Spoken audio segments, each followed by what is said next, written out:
রে গরিব লোক, দেখলি কাঁচা আলুর ফ্রাইস বানিয়ে 5 গুণ দামে বিক্রি করে দিচ্ছে। যা সালা, গরিবদের লুটিস আর বড় লোকদের ব্র্যান্ড তুই, কিন্তু গরিব লোকেরা তোদের মধ্যে টেস্ট খুঁজে পায় না, তাই তোদের আর কোনো মূল্য দিস না।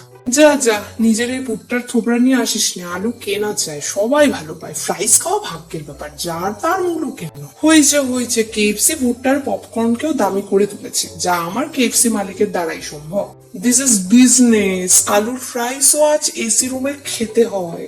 বেশ বুদ্ধিমান লোকই পারে এই একটুখানি মূল্যহীন আলু আর ফুটটাকে তার আকাশ ছোঁয়া দামে পৌঁছে দিতে। ফ্রাইসের আলুকে সবাই কম দামের ভেবে চিন্তে ভুল করে, আর বুদ্ধিমান ব্যবসায়ী কম দামের কম মালকেই বেশি মূল্য বানিয়ে দিল এক সহজ পদ্ধতিতেই। ভাবা যায়, এমন বানিয়েছে যে কেউ কপি তো দূরের কথা, টেস্ট পর্যন্ত ম্যাচ করাতে পারে না। সে কি, দেখলে আর খেলে হবে? খরচা আছে। ওই তো chicken quality, French fries, burger, Coca Cola, popcorn, বেশ কিছু নিয়ে এই ব্র্যান্ড, কিন্তু ব্র্যান্ডের ব্র্যান্ডিংটা খুব শক্তপোক্ত, তাই কেউই আজও বাড়ি নিয়ে নাগাল ধরতে। ডমিনোস রয়েছে তার নিজের স্পেশালিটিতে। Please like, comment, share and subscribe.